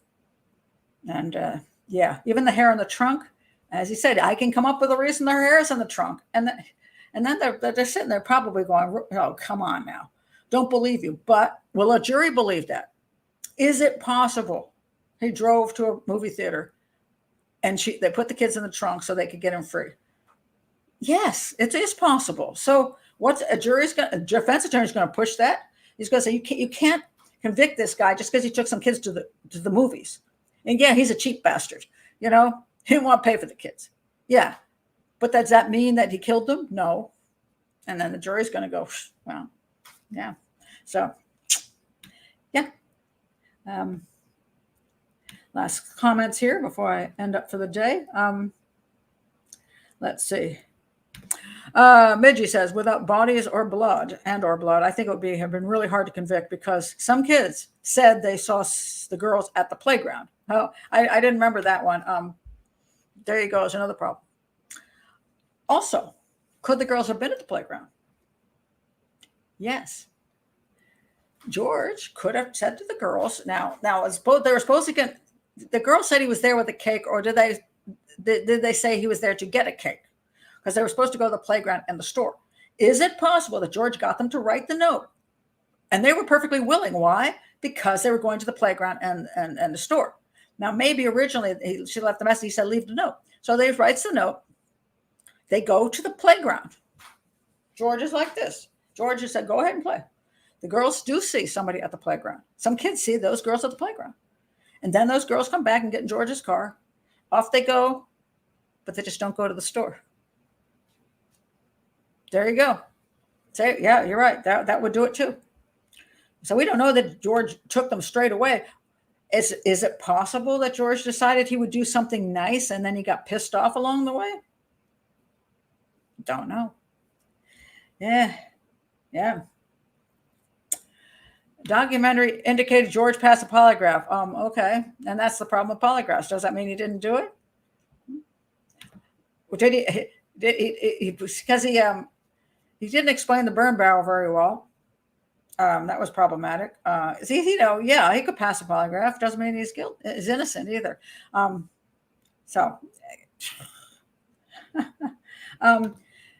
Maybe they're at a body of water and a weighted down barrel. It is possible. Yep. Yes, this is exactly true.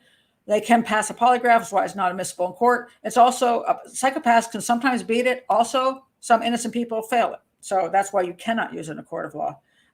There's so many variabilities with a test like that you have to be really careful. And you have to be careful what questions you ask. Any kind of question that's slightly vague can cause a person to appear to be not telling the truth. And then again, the person doing the test, a lot of it is his subjective viewpoint. And so I don't know who did the test. Again, I don't know who did the test. I know when it was done. I don't know how it was done. I don't know all that crap. He sounds too selfish to take the kids to the park. Yeah, I think I would tend to think he'd have them leave a note and just take them. But who knows? Maybe he wanted them to be seen outside. Because if they were seen outside, then it wasn't him, especially if they were seen without him. He could have dropped the kids at the park and said, play for a while, come back. And when nobody was there to see his car pull back up, he just gets the kids in the car and leaves. Who knows? It could be even planned. Again, I'm not there to interview. I'm not there to interview George to find out whether he's full of crap or whether he's maybe actually telling the truth. But then what happened to the girls? Yeah.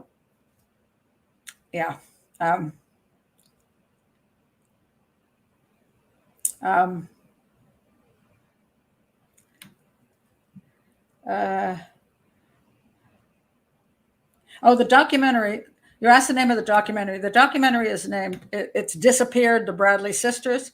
It's on. I'm going to link it below. I can't really. It's Investigation Discovery. So I'm going to say below that it's Investigation Discovery.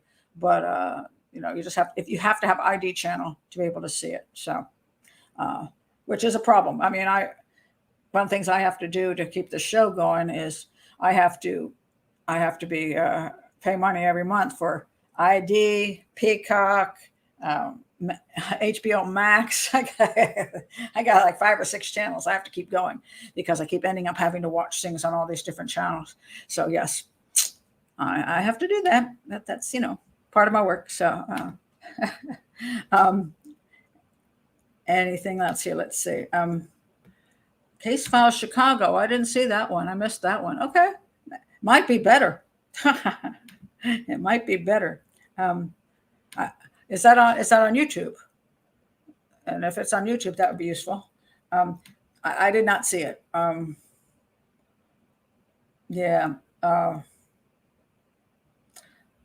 So yeah, there's not a huge amount of information on this case. I mean, I see there's other stuff I didn't bring up, but it's mostly it's small stuff. It's nothing useful. So this case, I swear to God, ID did this because the girl on TikTok said she was Diamond, and somebody probably said to ID, "Oh, this girl says she's Diamond." They're like, "Oh, that's a good," they pick shows just because.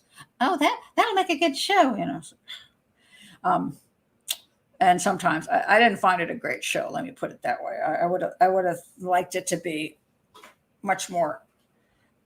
I would have liked it to have been a lot better, a lot more thorough, and a lot better questions than were asked on the show.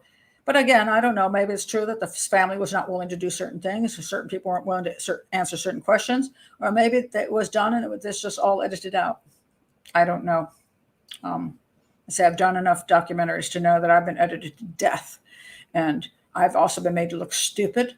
I've also been actually libeled with documentary makers where they actually asked me a question which I answered, and then they replaced the question with a different question, so I look like I answered a different question. Yeah, and libeled me, but it's television. But I said, well, I don't do so much of it anymore. I have to really be convinced that it's worth my doing, because otherwise I'm like, yeah, I'm good.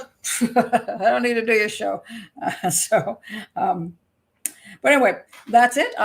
It was not a case that there was a whole lot of stuff for me to analyze and investigate. So it was much simpler than that. But I just thought the thing that really just made me laugh was that when I went to check it out and I went through it, I'm like, oh, I'm thinking this and I'm thinking that. And then I saw the thing on Nancy Grace and I'm like, oh, what did I say 15 years ago? And it was the same thing. So I was like, guess I haven't changed my mind. But it was kind of funny to find it, and it just made me laugh. So, but I was asked to do this case, and it came up with the Discovery Channel, and I thought, okay, let's go for it. So it is interesting. So to what? To do that to so so underhanded. Oh, you mean libel the hell out of me and edit me? Sure. There's a lot of people out there who aren't ethical. And that's a simple fact. I mean, that's why I went all over the British newspapers that I was suing the Australian documentary makers on the Madeleine McCann case because they libeled the living hell out of me by editing me and putting in questions I didn't answer. And then it turned out it got all over the British press. And I think I might have gotten the woman who did the documentary. She was very well known. I might have gotten her, lost her job, which I'd be happy about. But it turned out I could not actually sue them in Australia because if you don't make money in Australia, you can't sue anybody. Go figure. They can ruin your reputation around the entire freaking world, but you can't sue them there unless you make money there. So in the long run, I had to drop the lawsuit because I couldn't go to court with it. It was it's the craziest thing I've ever seen. It's ridiculous. So one of the reasons they picked me is because they were setting me up because I'm one of the few people that, was willing to go in a documentary and say, I believe there was no abduction. But also they knew I was a U.S. citizen. And since I didn't live in Australia, I couldn't sue them. So they probably knew that going in, that no matter what they did to me, I was going to, all those knives on my back, there wasn't anything I could do about it. And they were correct, except that I managed to get into the UK press. And that was great. So at least I got it, the information out there. So at least something. But I mean, it was like pretty appalling. So, what's her name? Oh, the one. Are you talking about the woman that I was the person I was suing? Oh, you want to know that name? Sure. Yeah, I haven't done it in a long time, so I have to put it. Let's see. I forgot who was it. The Sun who did this one? I can't remember. So profiler Pat Brown lawsuit. I have to look it up myself. Lawsuit Australia. Let's see, who was it? Pat Brown suing Channel 7. This came in the Daily Mail. Pat Brown suing Channel 7 over Madeleine McCann case.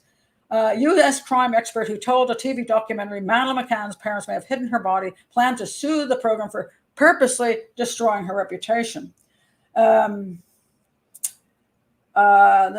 suing for defamation. Who was it against? It was Channel 7. Who was what's her face doing the thing? Ronnie Sadler, RAHN, Sadler. And so I launched a legal claim against 7 West Media and Ronnie Sadler, who interviewed me. Squirrely woman, Ronnie Sadler, and unethical as hell. She disappeared from, it was on Sunday night. That's a very, very, one of their top shows called Sunday Night. And so there's a whole article on this whole lawsuit thing. But so the sad part was I ended up not being able to sue them because of Australian law. So at any rate, it's look. You want to read the story? It's a Daily Mail, and just put in Daily Mail profiler Pat Brown lawsuit McCann Australia, and you'll come up with it. So yeah, what a bunch of snakes. So once in a while, I appreciate the Daily Mail, and the Sun also had my back on that. And then the Sun libeled me, so then I had to go after the Sun, and they did offer an apology, if nothing else. So it's, oh my God, water under the bridge. These people aren't worth dealing with. What's Patty? My email is profilerpatbrown@gmail.com. That's it, and it is available to everybody. Profilerpatbrown@gmail.com. So, at any rate, that's it for today. What was I going to say? No, I can't remember. But anyway, it's out of my head. I should go read all these things, all the things that I've forgotten over the years. It's all in the back of my head, but I managed to take things that are all very deep academic stuff and just squash it all into something very, very just reality stuff, very basic, very true, and just it is the way it is. And I say it's more. I think in general, I'm totally for people doing serious studies and in-depth studies, but sometimes there needs to be somebody out here who makes it simpler to understand in a quick fashion, because I say a lot of people who are in investigative world, detectives and so on and so forth, they don't really benefit from people think, oh, well, if you're a profiler, you should have a PhD in psychiatry. I'm like, why? What does this do for me? I'm profiling. I don't need that level of stuff. I need more practical stuff. Most detectives who get on cases, you get hired into the police department, chances are you're not getting a PhD. You don't even have time for it. You become a homicide detective. You're going to say to me, Pat, what the hell do I need to know? You say, I'm not going to go study years and years of psychiatry. That's not going to help me out. What do I need to know? That's, to me, the most important thing. And I would like to see detectives receive training. And I think they should have criminal profiling training, crime scene analysis training. And some of that includes basic psychology, but mostly psychology of psychopathy, because you need to know when you're dealing with a psychopath, what they're behaving like and what they're going to do and how they can manipulate. You really don't care about how to fix them because that's not your job. You don't need to learn about treatment. Well, you're not treating any of these people. You want to put them in prison, So you don't need to know that level of depth stuff. You don't need to know how they became a psychopath. That doesn't do you any damn good. Oh, was it because he was mistreated as a baby? Oh, that's who. At this point, who cares? You murdered somebody. That's all that really matters. And you got to figure out whether he actually murdered the person. So a lot of this stuff is not useful for the practical everyday work of a profiler or a detective. And so I'm sticking, because this is my thing, is to stay with practical investigative criminal profiling, and not so much, I don't care about, personally, I don't give a crap about the inner workings of a serial killer's mind. I don't. That's why people will say, why don't you there's a guy here he has a 2-hour show on the brain of Jeffrey Dahmer. And I'm like, I don't care.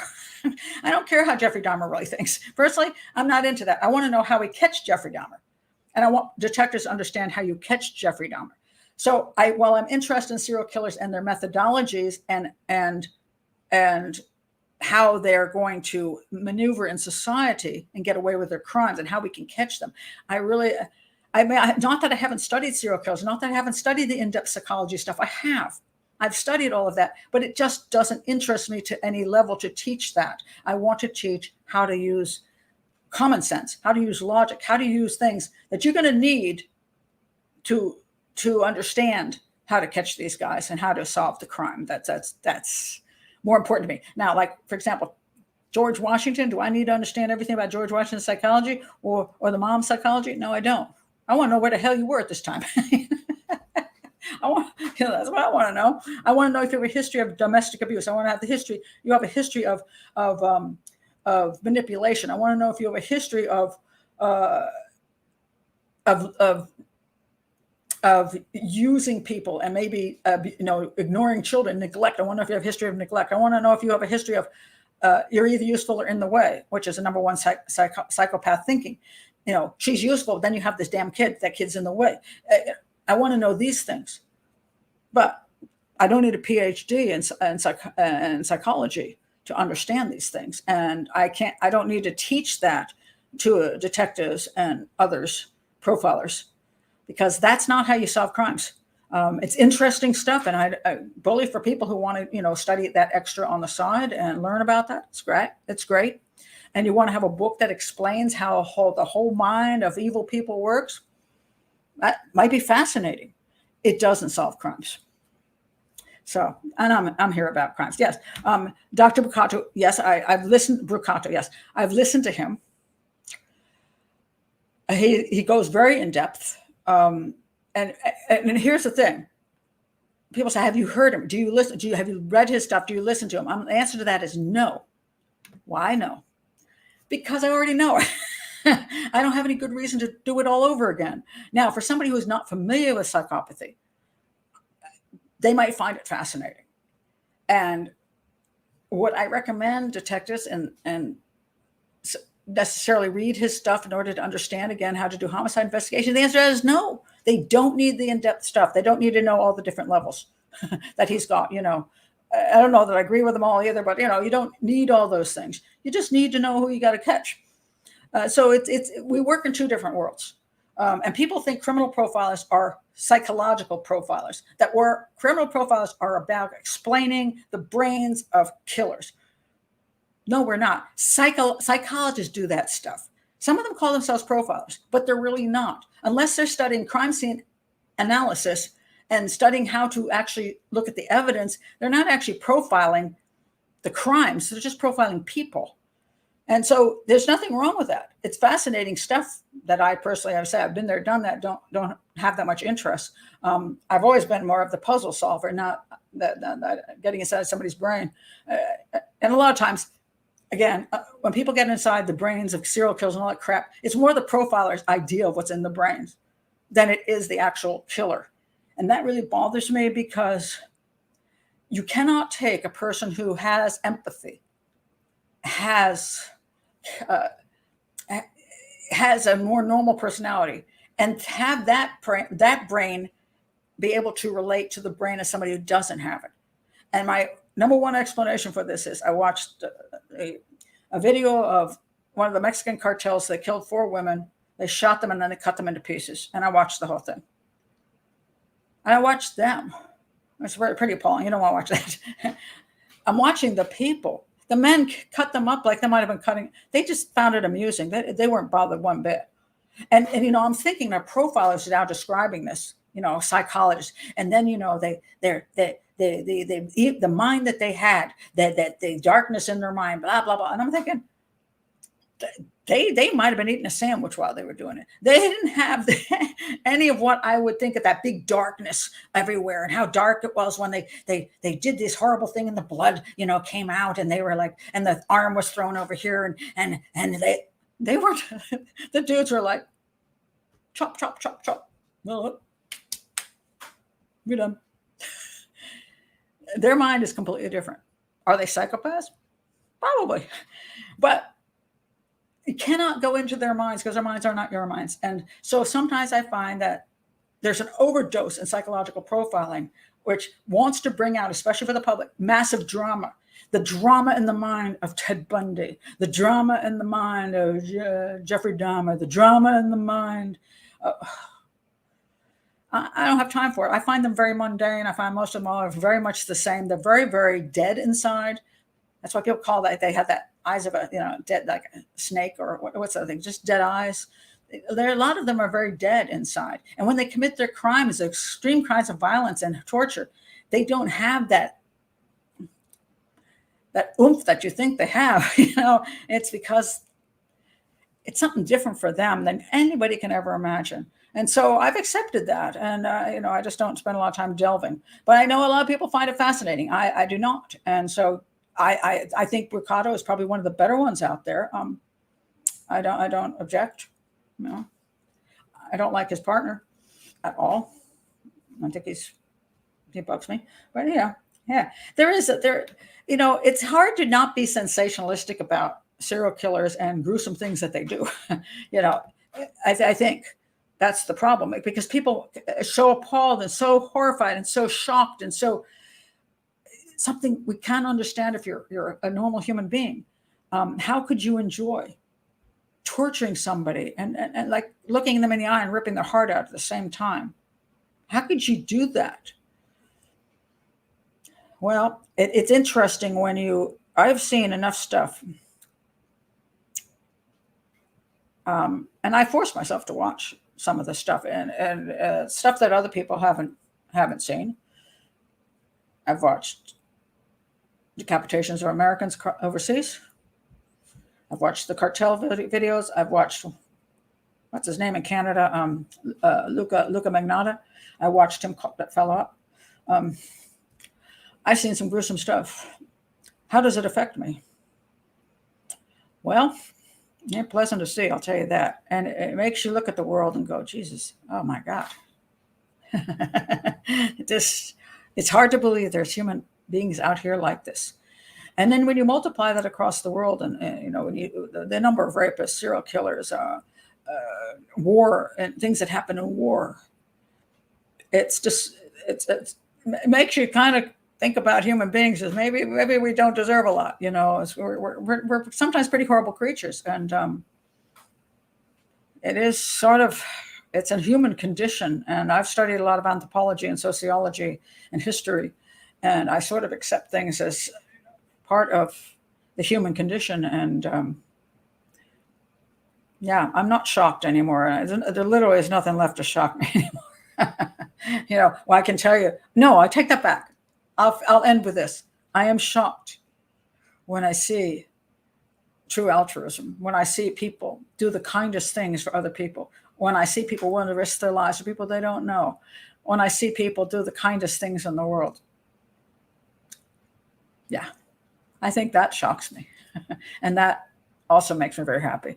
And so sometimes the most important thing to do is to balance out. When you see a lot of this, try to see a lot of this and try to realize there's still love in the world, and there's people who are good people, and they're still good. And sometimes it's amazing the good even can survive the evil. I would say that. So yeah. Oh yeah. Oh, you saw that? I'm sorry. Yeah, that was pretty horrifying. Yeah, some of these things you never leave your head once you do that. Yes, I want to say this is true, Midgie. How empty and dead inside you have to be to go that far to get kicks. Yes, it truly is like that. It's like the regular world is so bland to you, gives you so little. Even if you have a girlfriend and you're making love with her, you're not really making love with her, you're just having sex, and that isn't even doing it for you. Even if you have a child, that doesn't do it for you. Yeah, you kind of like the little kid after when he's born because you're proud of that crap, and and then it looks up to you and says, "Daddy, Daddy," and then one day it annoys you and you kill it, and because it gets in your way. But your life, there is something, and there's no way, there's no scientific proof on it why a psychopath is a psychopath. But there is that complete lack of something in that human being's brain or their soul or whatever. And we can explain it in 1,000 different ways, but it's, for a person to get to the point where they don't find joy, they find satisfaction to some extent in killing and torturing and harming other human beings, to manipulating people, to lying to them, because other people don't matter. So they're playing a game of chess and they just want to win. And that gives them that very, very slim moment of power and control that they lack anyplace else. And for them, it's like a drug. They've done lesser drugs and none of them work. So they're going for the big one. And it lasts for as long as it lasts. And then a lot of times they want to do it again in some form because it doesn't last. And then sometimes they have to give it up because maybe the police are after them and they're going to get caught. So they do stop doing it, and they live with their memories, and that makes them, at least gives them a semi-cheap thrill, But it's, to understand, it's very difficult. It really is. And some point along the way, you have to kind of give it up. You kind of have to give it up. There's many things at the age of 68, I've given up trying to understand.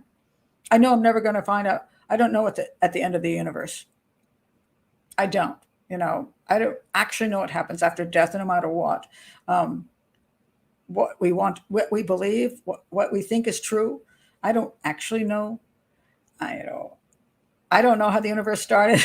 I don't know why people are the way they are. There's things I don't know, and I accept. Like being an ant at the bottom of a tree.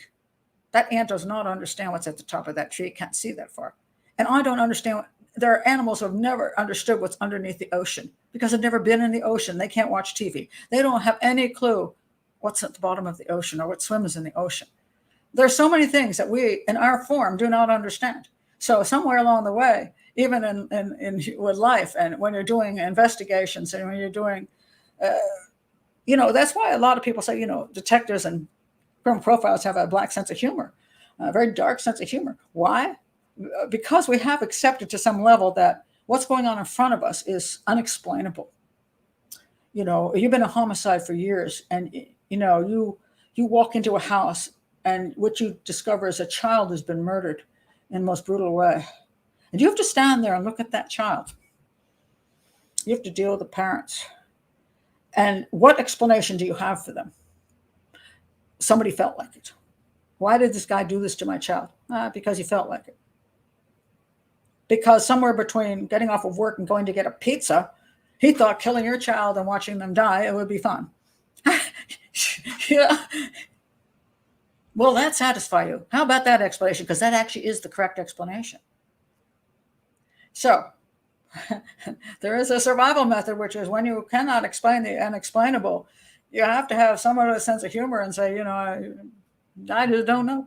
I don't know. I don't have an ego big enough to say I know, and I have to somehow wake up in the morning. So I will look to all the beautiful things in life. I will try to have a balance in my life. I'll try to have the hobbies while still helping in this field. But the dark sense of humor sometimes comes with it, because we're like, part of us just goes, yeah, man, I just don't know. Yeah. So yeah, morticians too. Yeah. Lord, yes, true. That is actually true. Yeah. Um, well, there you go. We should all try to leave this planet better than we found it. Yes. And again, this is what gives me that level of happiness, to know that so many people every day of their lives do something good. And when you see that, that makes me know there's more to this than I understand. Yes, there's these bad people, and yes, sometimes life is horrifying and sad, but so many times people do good things. And how about that? Isn't that something? I mean, that's really something. And so some people, I met people who are like, oh, Pat Brown, you're like Pollyanna. I'm like, I wouldn't call me Pollyanna, but I do try to see things, in also a positive way. So that just, otherwise we cannot survive. So anyway, that's my last speech for today. And so anyway, I will see you all for the hangout coming up this week, and then it'll be in the U.S. It's Labor Day weekend, and I'll be here next Labor Day weekend, probably on Saturday, because on Sunday I've got things to do. And so yeah, and if you have any ideas for any shows, I need to. It's about time for me to do an Australian show, New Zealand, UK. So if you're from there, or any other country that I keep ignoring, Canada, and you got your favorite one, and I still haven't responded. Now, sometimes people say, well, do you do shows? Yes, I do. The problem is I get so many requests, and sometimes it's a matter of timing, or something that catches my eye, and I go, oh, and I look it up, and I will do that one. And then sometimes you just have to come back after me like 3 or 4 times, squeaky wheel thing. And then finally I do it. Sometimes I put it on a list and I just get to it another day, or maybe there's a new documentary out that brings it back to life. Sometimes I can't do shows because there's just not enough information. I just this is not going to make it. I got nothing to say. If I were doing a show that was a storytelling show, I could do something about a case where I could just tell the story. But if I can't analyze it, I don't do it, because it's not what I do. But keep squeaking the wheel. Anyway. Now, wait a minute. Germany's old case. Germany's oldest case. Oldest. Well, I don't know. Yeah. Somebody just suggested me the Monster of Florence, but it's so old. There's another thing. It's so old. There's so much information. There's so many. It's so overwhelming that there's no way I can even get to enough of the important stuff to even make a show out of it. See, so sometimes, even though it's fascinating, this would be a good storytelling show, but not a good show to analyze, because I can't get to anything. And people say, well, who do you think did it? Well, let's see, a serial killer? I did really creepy things. A creepy serial killer. Other than that, I don't know, because I can't go further than that. People think criminal profiles can look at the crime scenes and come up with that stupid crapper. Yes, he's probably between 30 and 40, lives with his mother, and he had a bad childhood.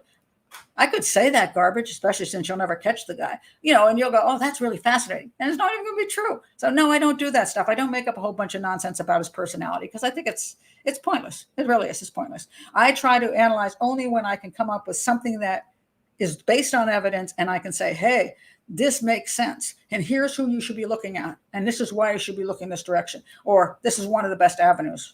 Or here's a couple good avenues, whatever. But based on evidence, so there has to be something in it for me to analyze. So anyway, the Dardenne case. I don't know which one.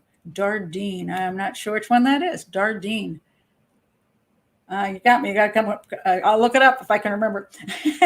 But you can always send things over to me by message or by email, and try to put it on the list. And you may have to wait a year, but I might get to it. So anyway, thank you all for being here, and I will definitely see you next time. Bye.